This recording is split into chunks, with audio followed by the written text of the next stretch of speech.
1816. Detik berikutnya, pasir berwarna kuning mulai bergerak dan menyerang ke arah Damar dan yang lainnya. Lilia dengan cepat mengambil Harera dan membawanya ke tempat yang jauh dari pertempuran itu. Damar melirik ke arah binatang yang dimasaknya. Dia mengernyitkan keningnya kemudian menggerakkan satu tangannya. Dengan cepat lapisan es tebal mulai melayang ke arah binatang panggang. Penguatan karakteristik dan hukum alam muncul di saat yang bersamaan. Lapisan es itu dengan cepat membungkus binatang panggang dan mencegahnya agar tidak terkontaminasi oleh pasir. Kemudian, Damar mengalihkan pandangan kepada Sakuil. Dengan ringan dia menggerakkan jarinya dan berkata kepada Sakuil, "Hanya butuh satu gerakan, aku akan membunuhmu." "Sombong sekali kamu," seru Sakuil dengan emosi setelah mendengar apa yang diucapkan oleh Damar. Tidak lama kemudian, pasir kuning langsung menutupi tubuhnya, membanjiri langit dan terus menyapu ke arah Damar. Karakteristik jiwa Damar mulai terbuka. Sambil menyipitkan matanya, dia berseru, "Ikat jiwa." Mung, karakteristik jiwanya langsung diaktifkan dalam sekejap mata. Damar juga memiliki kekuatan dengan tingkat half god. Sakuil dalam pertarungan ini juga ingin mempersingkat waktu, jadi dia dengan cepat menggunakan karakteristiknya untuk menyingkirkan karakteristik Damar yang berhasil mengintervensi karakteristiknya. Dia tiba-tiba saja merasa sangat terkejut. Saat ini Damar sudah menunjukkan 3 buah karakteristik. Tetapi dia tidak ingin terburu-buru, tubuhnya masih terbungkus dengan pasir kuning. Selain itu, karakteristik Damar juga hanya berlangsung beberapa saat. Tetapi tiba-tiba saja dia tersadar, saat ini Damar sudah berada di hadapannya. Ekspresi wajah Sakuil langsung berubah. Baru saja dia akan mengambil senjatanya, tetapi tiba-tiba, buak, Damar sama sekali tidak menghunus pedangnya. Tetapi dia memberikan pukulan telak kepada Sakuil. Saat ini hukum kehancuran terlihat muncul dari tubuhnya. Puff! Sakuil langsung memuntahkan darah dan tubuhnya juga terpental jauh melayang ke udara. Sakuil menggenggam erat pedangnya yang dia beri nama Broad Sword itu. Dia merasa kekuatan hukum kehancuran yang Damar miliki telah menembus Broad Sword miliknya dan mendarat tepat di tubuhnya. Satu pukulan. Hanya dengan satu pukulan saja, dia merasa sekujur tubuhnya terasa remuk.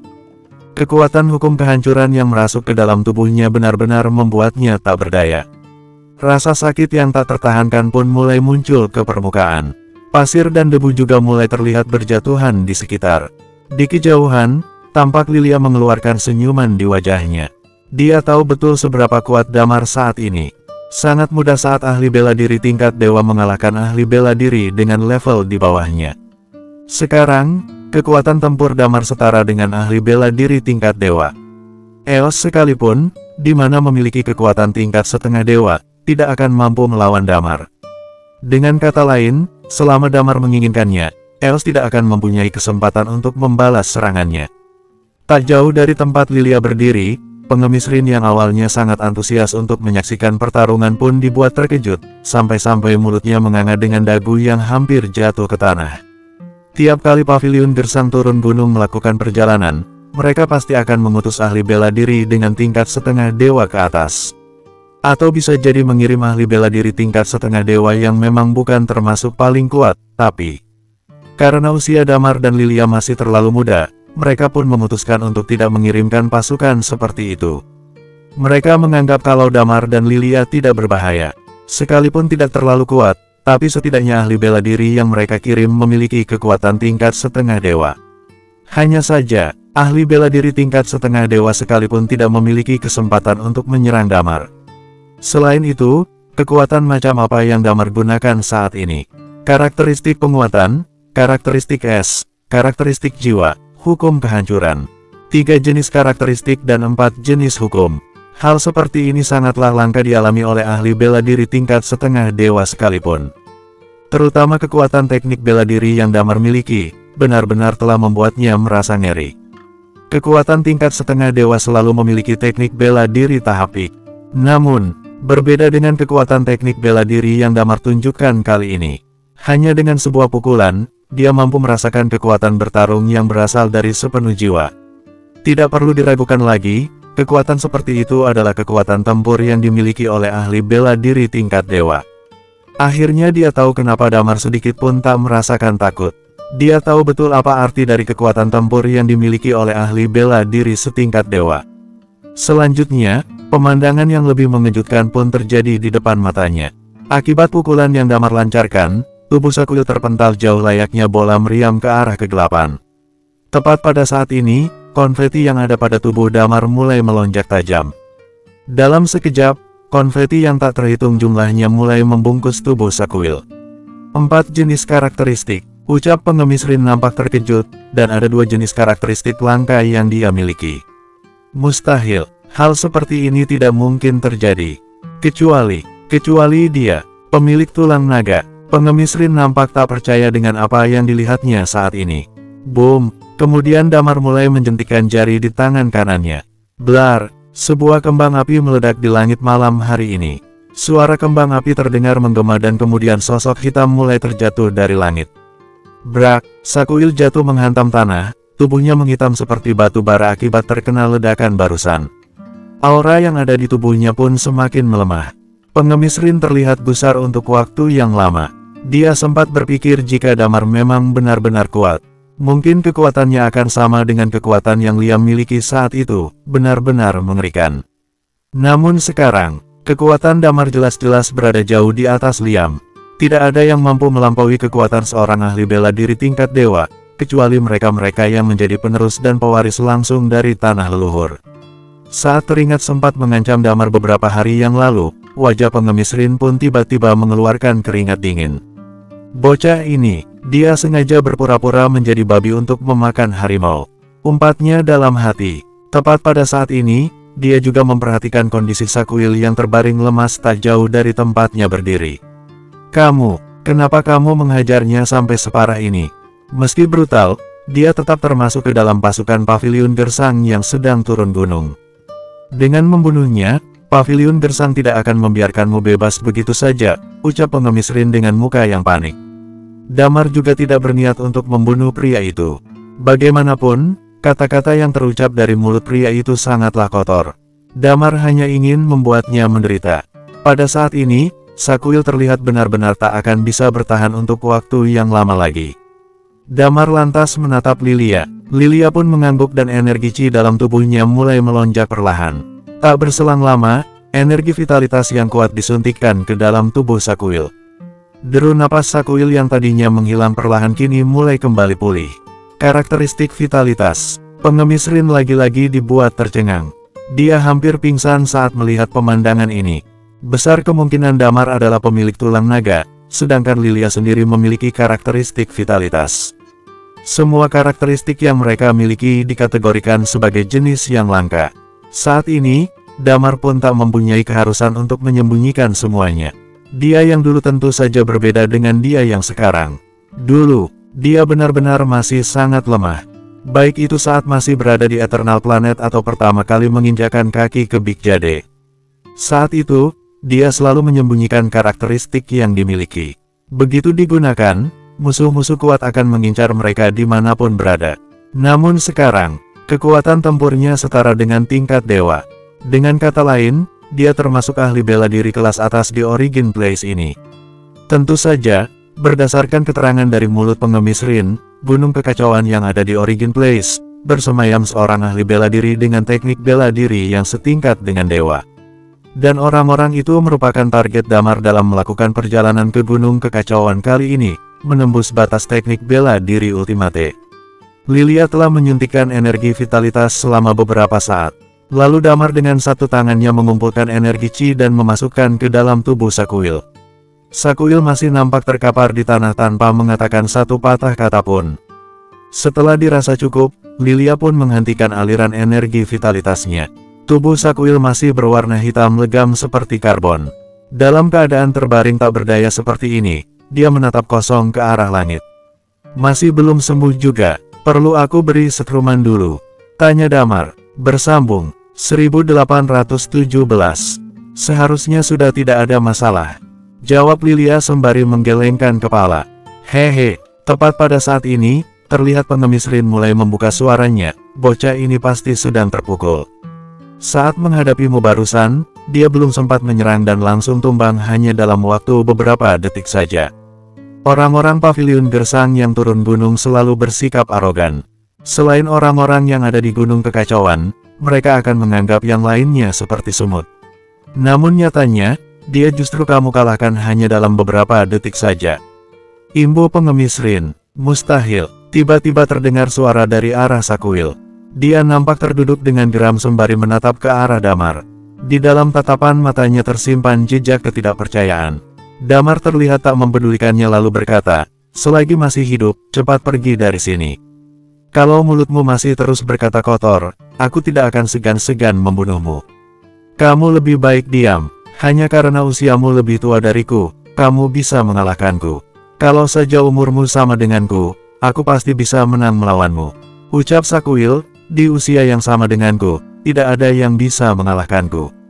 Kesempatan turun gunung kali ini, aku berniat untuk menjajal kekuatanku dengan mereka-mereka yang ada di gunung kekacauan.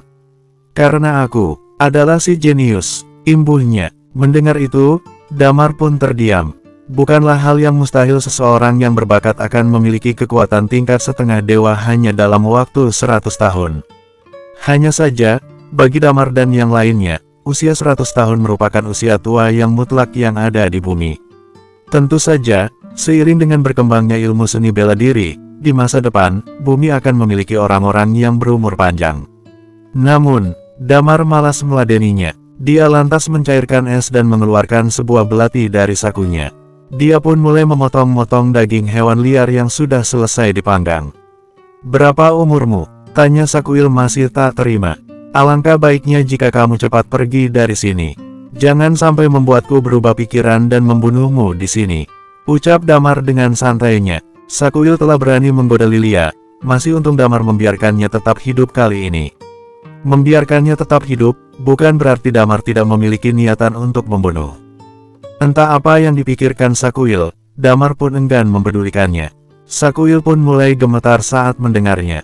Damar memang mempunyai kekuatan untuk melakukannya. Jika Damar benar-benar ingin membunuhnya, maka tak ada kesempatan baginya untuk melawan. Dia pun terlihat menelan ludahnya. "Baiklah, tunggu sampai kekuatanku setara dengan tingkat dewa, aku akan menantangmu lain kali," ucapnya geram. Selesai mengatakannya, dia mengambil broadsword miliknya dan meletakkannya di punggung. Tersimpan rasa dendam yang membara di sorot matanya saat ini. Belum juga keluar dari gurun tandus, tapi dia sudah harus dipaksa kembali. Mau ditaruh mana harga dirinya nanti? "Hei bocah tengik," tepat pada saat ini, terdengar suara pengemis Rin menghentikan langkah kaki Sakuil. "Saat kamu kembali, beritahu pada Soros jika kawan lamanya akan datang untuk mencarinya. Sudah saatnya dendam harus dibayarkan." Sakuil pun menatap ke arah pengemis Rin lalu berkata, "Memangnya siapa kamu? Sampaikan saja pesanku padanya. Besok atau lusa, kita akan datang berkunjung ke paviliun gersang," ucap pengemis Rin dengan tenang. "Kalian akan pergi ke paviliun gersang?" Sakuil langsung tercengang saat mendengarnya. Namun tak lama, wajahnya seketika berubah menjadi muram. "Untuk apa kalian pergi ke paviliun gersang?" "Hah? Sudah, tidak perlu banyak cincong lagi. Sampaikan saja pesanku itu. Cepat pergi sana, atau mau aku hajar juga," bentak pengemis Rin. Raut wajah Sakuil mendadak masam. Pengemis Rin nampak jauh lebih tua darinya. Tanpa sadar, dia pun mengira jika pengemis Rin jauh lebih kuat daripada Damar. Untuk itu, dia tak lagi banyak tanya dan segera lenyap dalam kegelapan malam. Setelah Sakuil pergi, barulah Damar mengambil paha bakar dan memberikannya pada Harera. "Harera, makan dulu Gih. Ingat, selesai makan kamu langsung berlatih sikap kuda-kuda," ucap Damar kemudian pada Harera. Mulai saat ini, dia telah memulai latihan untuk Harera. Seperti yang dilakukan pada murid bela diri lainnya, hal yang pertama yang harus Harera lakukan adalah memperdalam teknik dasar bela diri. Metode latihan seperti itu yang digunakan Night Watcher untuk melatih anggota baru. Sedangkan pengemis Rin sendiri merasa sedikit aneh, tapi dia juga tak bertanya lebih lanjut. Damar juga nampak memberikan paha bakar pada pengemis Rin. Pengemis Rin pun menerima paha bakar yang Damar berikan kepadanya. Dia yang awalnya sangat lapar, kini entah kenapa telah kehilangan nafsu makannya. Begini tetua, sebelumnya, di kota langit, aku sudah bersikap yang tidak-tidak pada tetua. Aku harap tetua tidak memasukkannya dalam hati," ucap pengemis Rin tiba-tiba sambil berdeham. Damar sontak tercengang lalu berkata, "Tetua barusan memanggilku apa? Kenapa sekarang Rin yang memanggil dia dengan sebutan tetua?" Jangan, ucap pengemis Rin buru-buru, "berhadapan dengan orang sepertimu, aku tidak pantas dipanggil dengan sebutan tetua. Kamu cukup memanggilku dengan Rin saja." Damar pun masih dibuat bingung dengan sikap pengemis Rin yang tiba-tiba ini. "Tetua, jangan seperti itu, lebih baik tetua memanggilku dengan Damar saja. Usiaku juga masih muda, tidak masalah aku memanggilmu dengan sebutan tetua," ucap Damar sembari menggelengkan kepalanya. "Dalam dunia seni bela diri, kekuatan adalah segalanya," ucap pengemis Rin sambil menggelengkan kepalanya. "Baiknya kamu jangan memanggilku." Tepat pada saat ini, dia pun terdiam dan mencoba mencerna ucapan Damar. "Masih muda," katanya, pikirnya dalam hati. Tanda tanya besar dan rasa ingin tahu itulah yang menyebabkan pengemis Rin mempunyai keberanian bertanya pada Damar, "Kira-kira, berapa umurmu sekarang?" Damar pun langsung memikirkannya. Jika berdasarkan perhitungan yang ada di dunia ini, di mana perhitungan waktu di original place sangatlah mirip dengan Big Jade, maka usianya saat ini sekitar kira-kira 30 tahunan, jawab Damar sembari tersenyum.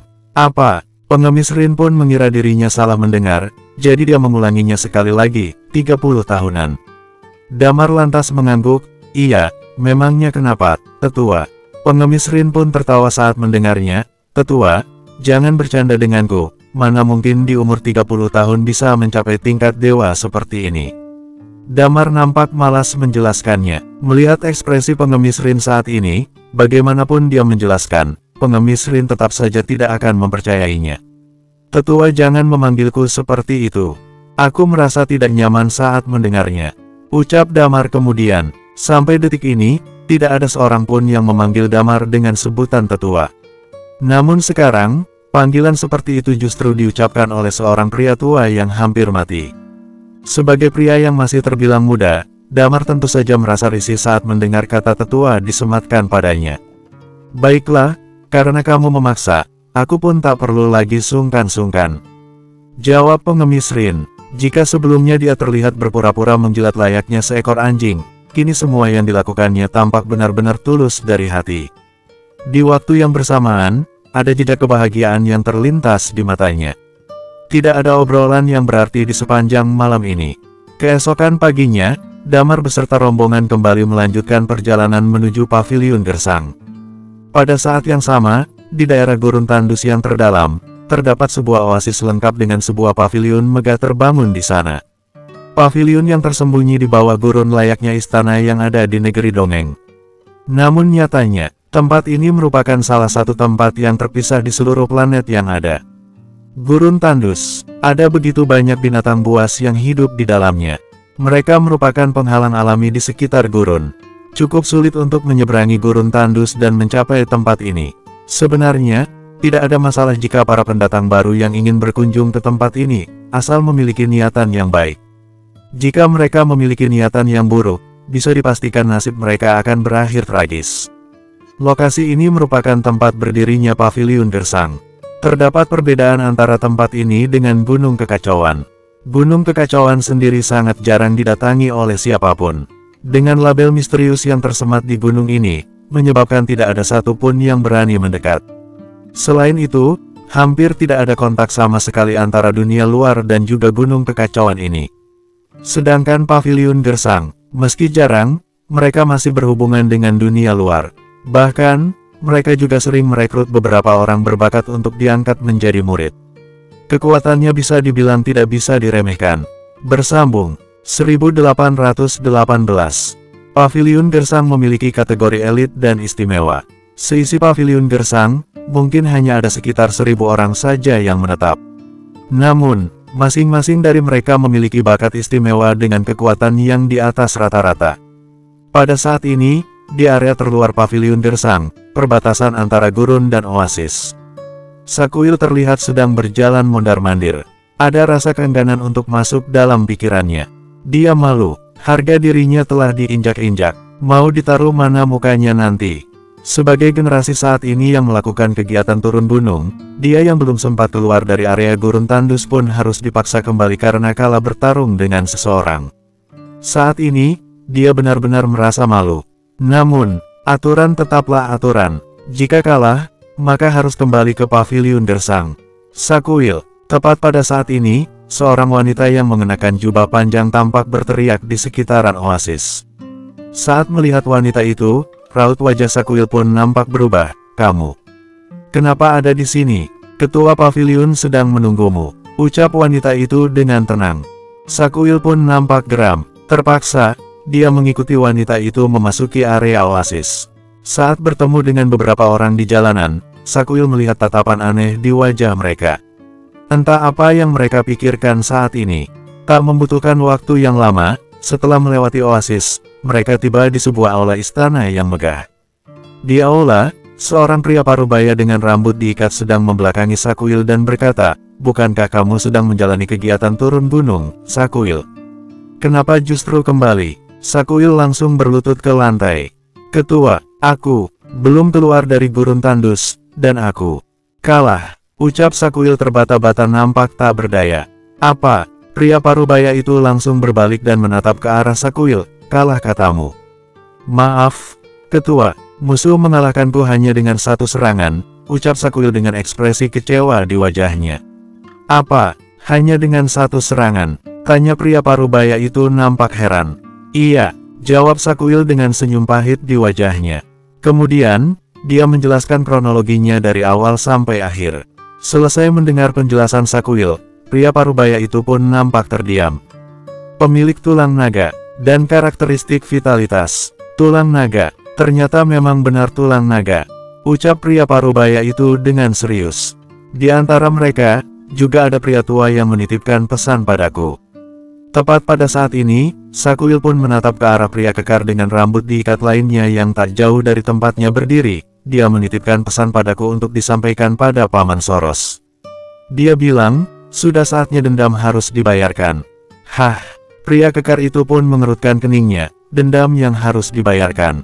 Iya, pesan pria tua itu padaku. Dia terlihat lusuh dan tak terawat, persis seperti seorang pengemis.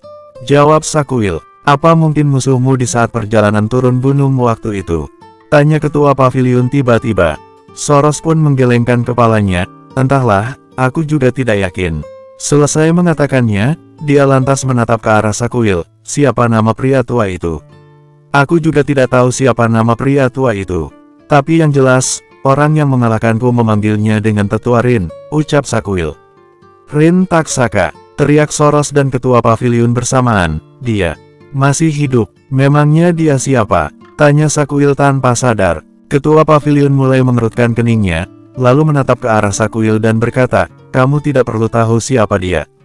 Masalah ini memang bukan salahmu. Tidak perlu diragukan lagi, orang yang mengalahkanmu memiliki kekuatan yang setara dengan tingkat dewa. Wajar jika kamu kalah melawannya. Lebih baik kamu pergi dan bersiap untuk menjalani turun gunung sekali lagi." Sakuil langsung tercengang saat mendengarnya. "Baik, Ketua, aku mengerti," jawabnya sembari mengangguk. Begitu Sakuil pergi, beberapa orang yang ada di aula sudah nampak seperti cacing kepanasan. "Ketua, apa yang harus kita lakukan dengan kemunculan pemilik tulang naga yang memiliki kekuatan tempur setingkat dewa itu? Lagi pula, saat itu kita telah memperlakukan Rin dengan," ucap salah seorang pria kekar yang lain. Tak jauh dari tempatnya duduk, nampak Soros yang saat ini nampak besar. "Dendam ini antara aku dan dia," ucap Soros sedikit geram. Ketua paviliun menggelengkan kepalanya. "Saat ini, kita masih belum tahu apa yang musuh inginkan. Tapi, kenapa munculnya tulang naga hingga berkembang sampai ke tingkat dewa kita tidak mendapatkan informasi apapun? Logikanya, ini tidak mungkin. Hanya saja, masih masuk akal ketika kita tidak mendapatkan informasi apapun mengenai munculnya tulang naga. Tapi, kenapa beberapa tempat yang lain juga tidak mengetahui hal ini?" Imbu ketua paviliun. Selesai mengatakannya, tatapan matanya pun menyipit. "Sudah pasti, orang ini adalah penyusup dari luar." "Penyusup, berasal dari luar planet kita. Itu artinya, jumlah penyusup semakin banyak sekarang," ucap Soros dengan raut wajah yang suram. "Lalu, bagaimana cara kita mengatasinya?" "Satu-satunya cara mengatasi hal ini," seru ketua paviliun sambil menarik napas dalam-dalam, "masalah ini, kita serahkan saja pada gunung kekacauan. Kita tidak perlu terlalu banyak ikut campur." Kita pantau saja apa tujuan mereka yang sebenarnya.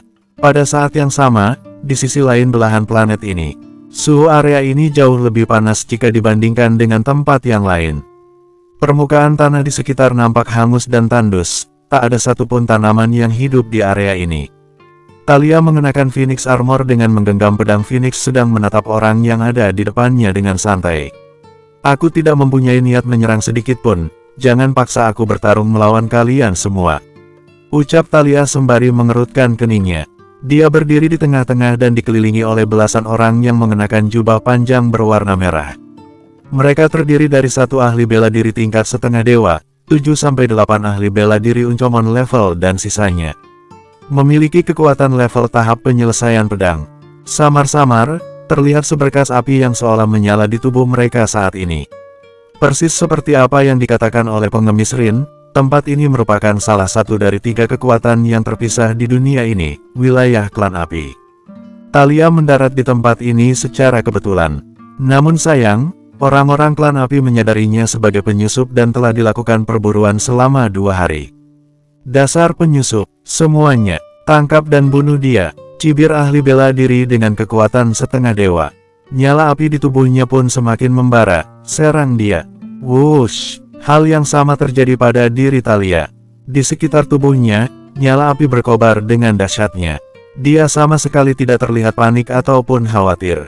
Pedang Phoenix pun keluar dari sarung pedangnya, diikuti dengan tubuh Thalia yang bergerak maju. Pada saat yang sama, di kedalaman gunung kekacauan, capek, Guntur terjatuh ke tanah. Di antara lereng gunung yang ada, dia terlihat terengah-engah. Dia menatap pria muda yang saat ini berdiri di kejauhan dengan terkejut. Meski usianya tidak bisa diprediksi dari penampilannya saat ini, Guntur merasa yakin jika usia pria muda itu tidak jauh dengannya. Berbekal tombak panjang yang ditancapkannya di tanah, Guntur berusaha untuk tidak jatuh ke tanah. Lalu, dia terlihat menjilat bibirnya beberapa kali sembari berkata, "Berdebah. Cepat serahkan Lutfi padaku." Pemuda itu tak mengatakan sepatah kata pun, hanya terlihat mengangkat pedang panjangnya yang tipis dengan mengenakan jubah. Auranya begitu kuat dan memiliki paras yang tampan. Tidak ada perubahan ekspresi di wajahnya saat mendengar teriakan Guntur kepadanya. Namun dengan cepat tubuhnya bergerak dan berada tepat di hadapan Guntur. Ci pedang miliknya melonjak tajam. Raut wajah Guntur seketika berubah dan kemudian berteriak, "Jurus lonjakan kematian." Orang ini memiliki kekuatan yang cukup hebat. Teknik pedangnya sungguh luar biasa dengan diimbangi ci pedang yang dahsyat. Kekuatan tingkat setengah dewanya, tidak kalah dengan kekuatan Eos sang dewa pedang. Meski telah mengaktifkan jurus lonjakan kematian, Guntur tetap saja bukanlah lawan yang sepadan untuknya. Setelah beberapa serangan, tubuh Guntur kembali dipenuhi dengan darah mengalir. Sebenarnya kamu siapa?" tanya Guntur dengan napas yang terengah-engah. Bersambung, 1819. Pemuda itu langsung berbalik dan mengayunkan tangannya. Segera saja, 2 orang langsung terlihat menghampiri Guntur. Hanya saja, baru beberapa langkah berjalan, pemuda itu terlihat menghentikan langkahnya sembari berkata, "Sungguh mengesankan, di usiamu yang masih sangat muda ini, kamu sudah memiliki kekuatan dahsyat seperti ini. Sejauh ini, hanya kamu yang bisa bertarung melawanku sampai seperti ini." Selesai mengatakannya, dia terlihat terdiam sejenak. Lalu berkata, "Mengenai siapa aku?" Detik berikutnya, tubuhnya nampak bergerak dan menghilang dalam sekejap, dengan meninggalkan beberapa kata. "Gunung Kekacauan, Putra Kirin." Guntur pun tertegun sejenak, lalu kemudian Guntur berkata dengan raut wajah yang kesal, "Akulah si pemilik tulang Kirin." "Siapa kamu?" Tapi selanjutnya, tatapan matanya mulai terlihat gelap dan tak sadarkan diri. Tak berselang lama, 2 orang tersebut menghampiri Guntur dan membawanya ke kedalaman hutan di Gunung Kekacauan. Waktu terus berjalan, hari-hari yang panjang pun berlalu tanpa kendala suatu apapun. Sembari menggendong Harera di punggungnya, Damar terus mengamati sosok pengemis Rin. Semenjak bangun di pagi hari tadi, raut muka pengemis Rin terlihat aneh. Semakin lama semakin terasa ada yang tidak beres. Padahal, dalam perjalanan sebelumnya, pengemis itu terlihat sangat aktif dan periang. Awalnya Damar mengira karena pria tua itu telah menyadari sejauh mana kekuatannya saat ini. Mungkin, hal tersebut yang membuat pria tua itu tidak berani mengatakan apapun. Namun kemudian, Damar bisa merasakannya dengan jelas. Sikap pengemis Rin yang seperti ini bukanlah karena masalah itu, melainkan karena jarak dengan paviliun gersang sudah sangat dekat. Jarak yang semakin dekat, membuat wajahnya semakin suram. Damar pun tak lagi kuasa menahan rasa penasarannya. Tetua, dari tadi aku penasaran, memangnya ada masalah apa antara tetua dan paviliun gersang? Tanya Damar saking penasarannya. Sudahlah, tepat pada saat ini, pengemis Rin mulai membuka suaranya. Aku memang ingin meminta bantuanmu mengenai masalah ini. Baiklah, aku akan menceritakannya. Selesai mengatakannya, dia pun menghentikan langkahnya. Apa kamu tahu kenapa aku menjadi seperti sekarang ini?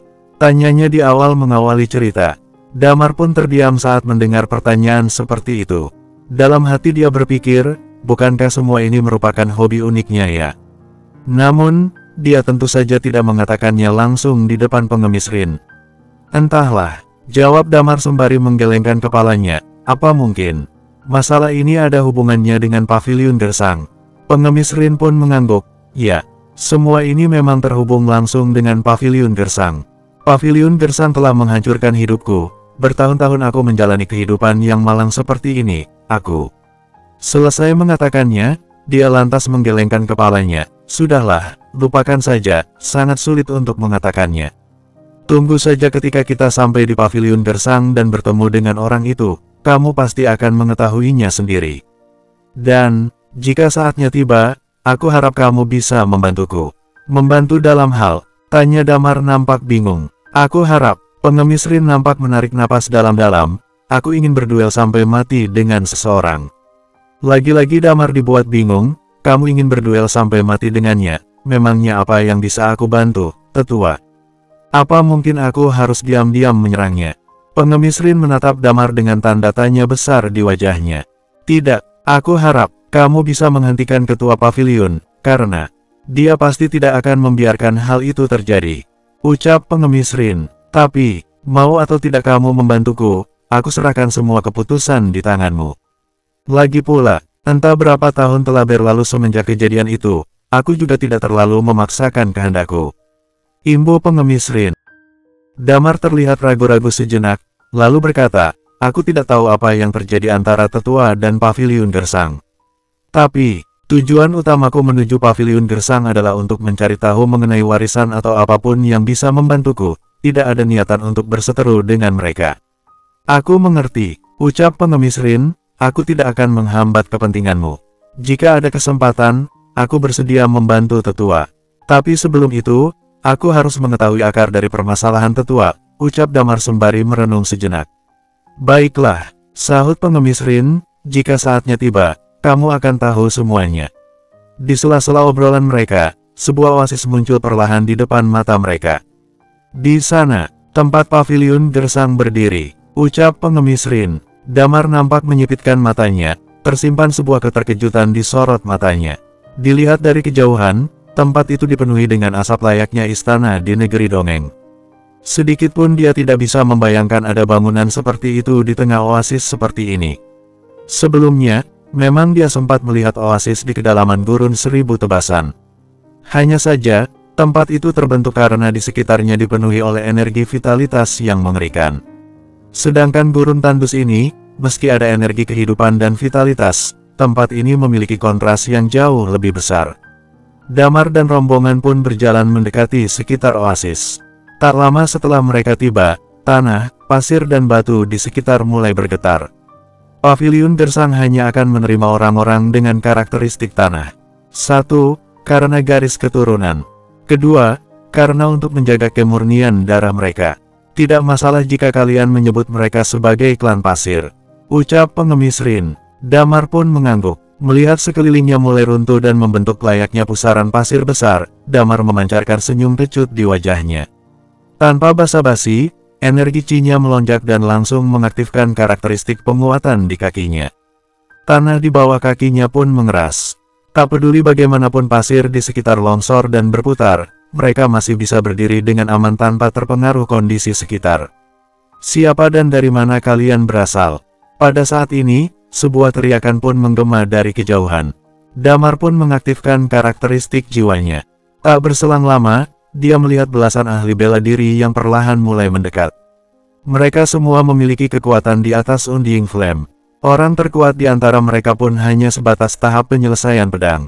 Area ini merupakan wilayah Paviliun Gersang. Orang yang tidak berkepentingan dilarang masuk.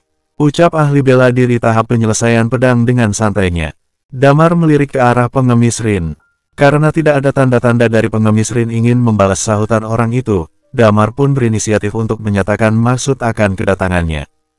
Hanya saja, saat dia ingin menjelaskan, ahli bela diri tahap penyelesaian pedang itu pun tiba-tiba terbelalak.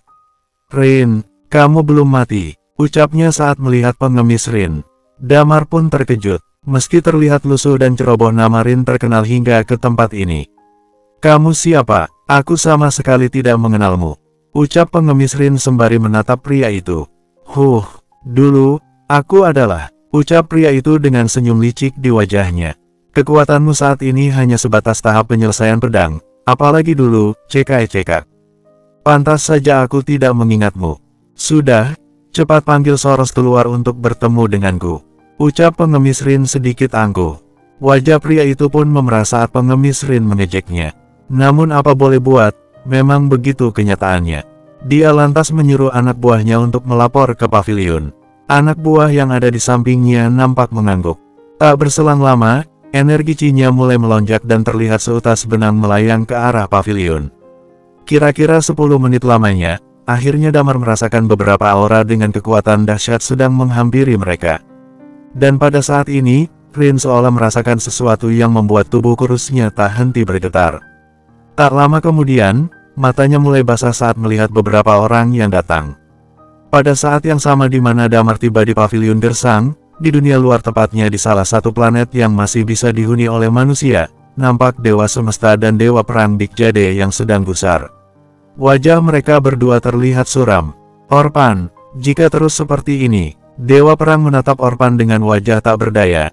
"Jika terus seperti ini, aku khawatir semua planet yang kita kuasai akan direbut paksa oleh mereka." Raut wajah Orpan terlihat begitu masam kali ini. Kalau dihitung-hitung, Orpan makin hari makin merugi. Bersambung, 1820. Kenapa dia bisa dibilang merugi?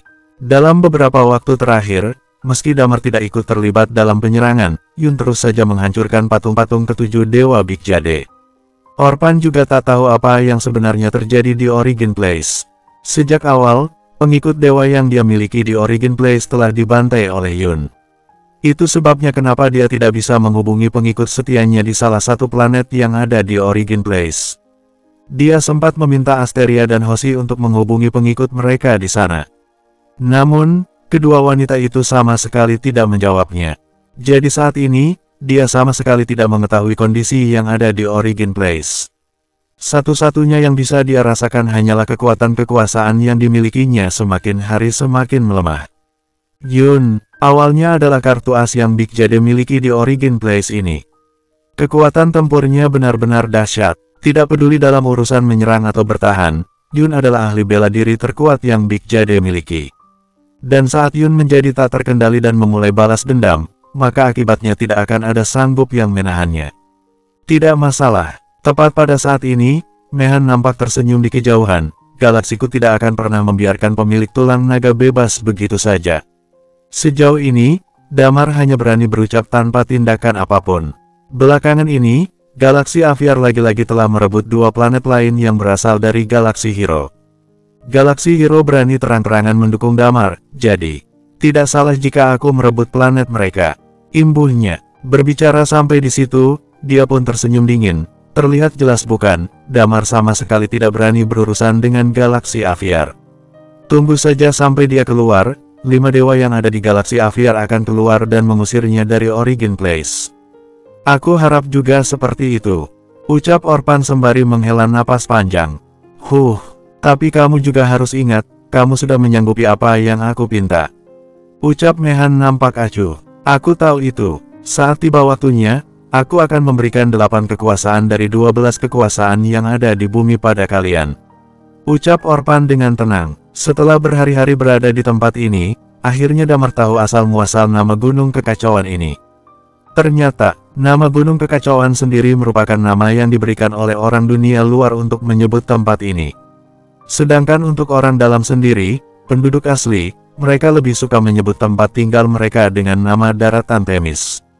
Penduduk asli planet ini sama sekali tidak memiliki konsep mengenai luar angkasa atau alam semesta. Selain itu, masyarakat di sini juga merupakan peradaban tingkat kedua. Dan dengan adanya lapisan kabut yang ada di langit menambah lengkap ketertinggalan mereka yang membuat mereka semakin terisolasi dari dunia luar.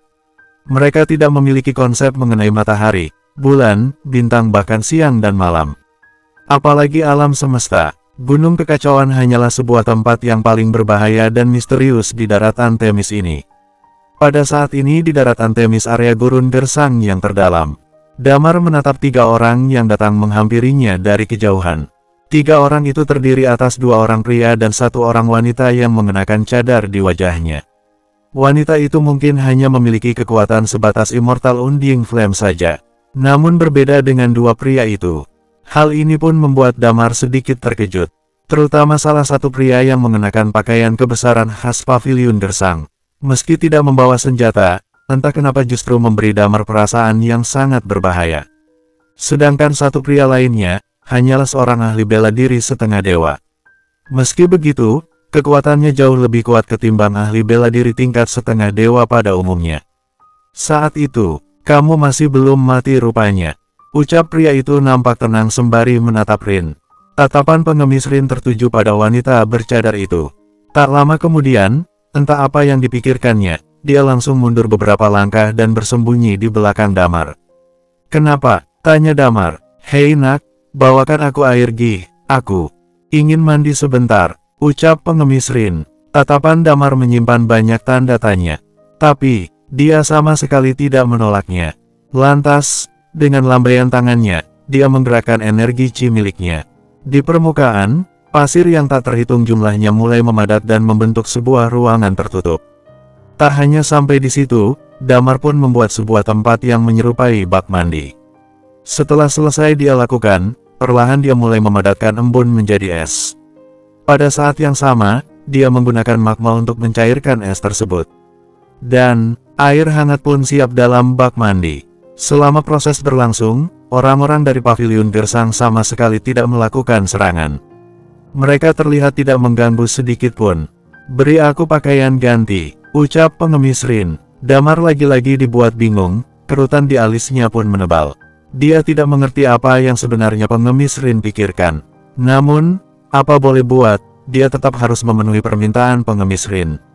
Dia pun mengeluarkan satu celana pendek dan kaos untuk diberikannya pada pria tua itu. Perlu diketahui, Damar hanya pergi mencuri 2 baju lokal untuk dirinya dan juga Lilia. Karena alasan itulah, Damar hanya bisa memberikan pakaian khas bumi pada pengemis Rin. Tampaknya, pengemis Rin sendiri terlihat tidak begitu mempedulikannya. Dia pun keluar dari ruangan tertutup itu dengan santainya. Melihat penampilan pengemis Rin yang sekarang, perasaan rumit tiba-tiba melintas di mata wanita itu.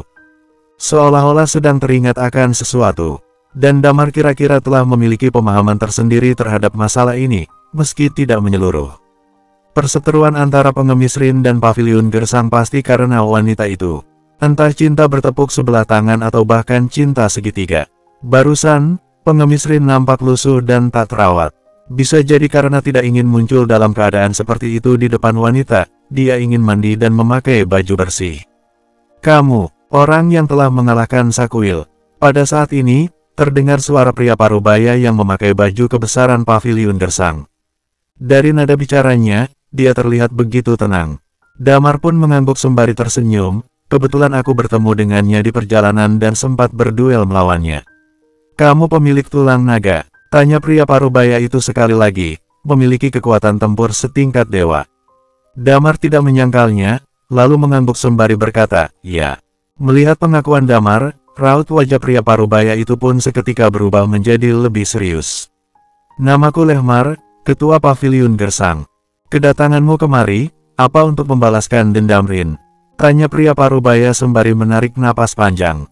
Damar langsung menggelengkan kepalanya, "Aku datang ke paviliun gersang ini tanpa ada rasa permusuhan sedikit pun. Aku juga hanya kebetulan bertemu dengan tetua Rin." "Benarkah?" sahut ketua paviliun nampak menyipitkan matanya. "Lalu, apa tujuanmu datang kemari?" Damar menghela napas panjang dengan perasaan penuh harap di hatinya. Aku ingin melihat peninggalan berharga paviliun gersang mengenai warisan seni bela diri menjadi dewa, jawab Damar. Tentu saja, aku sangat bersedia untuk melihatnya. Tidak bisa dan tak akan terjadi.